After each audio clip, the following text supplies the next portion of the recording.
지표를 읽는 기술 경제 지표를 종류별로 나누어 보자. 투자를 위해 우리가 흔히 접하는 경제 지표는 대략 4가지 범주에서 크게 벗어나지 않고 있습니다. 각각의 경제 지표가 어느 범주에 속하고 어떠한 특성을 갖고 있는지를 선험적으로 알아둔다면 우리가 목표로 하고 있는 경제 지표의 이해와 해석 및 투자의 응용에 큰 도움이 될 것입니다. 첫째, 금액 및 지수로 표시되는 경제 지표. 가공되지 않고 조사된 그대로 발표되는 대부분의 원시적인 지표들이 이 범주에 속하기 때문에 이 자체만을 가지고는 경제활동의 움직임이나 변화를 파악하기가 힘듭니다. 하지만 규모를 파악하거나 장기적인 추세를 보고자 할 때 이 범주의 지표를 그대로 사용하면 유용할 경우가 많습니다. 경우에 따라서는 발표된 지표 자체만으로 의미 있는 해석이 가능한 경우가 있습니다.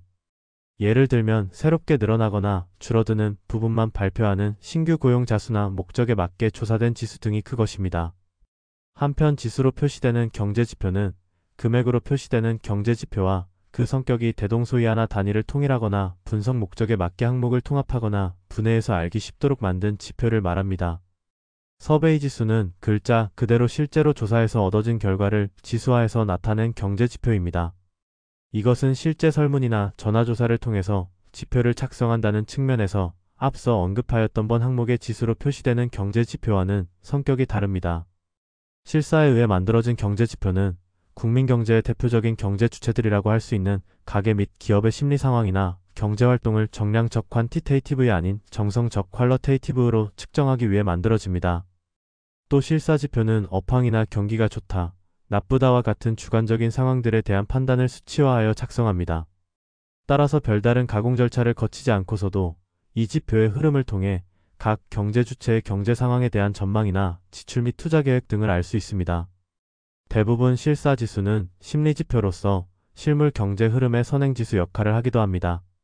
하지만 지표가 경제 주체들의 주관적인 판단에 의해 작성되기 때문에 경기 정점이나 저점 근처에서는 과도하게 반응하는 문제점을 갖고 있기도 합니다. 대표적인 실사지수는 다음의 표에 정리하였습니다. 넷째, 비율로 표현되는 경제지표. 비율은 두 지표 간의 수준을 비교하는 방법으로 도출하며 표시 단위는 %나 배가 됩니다. 비율로 표현되는 경제지표는 일반적으로 구조적인 변화를 반영하며 장기적인 변화를 판단할 수 있다는 장점이 있습니다. 또한 이 지표는 현재의 경제 상태가 과거의 평균적인 추세치보다 높은지 혹은 낮은지를 분석의 기준으로 삼을 수 있습니다. 따라서 절대적 수치를 기준으로 해서 그 수준보다 높으면 좋거나 나쁘다는 식으로 평가할 수 있습니다.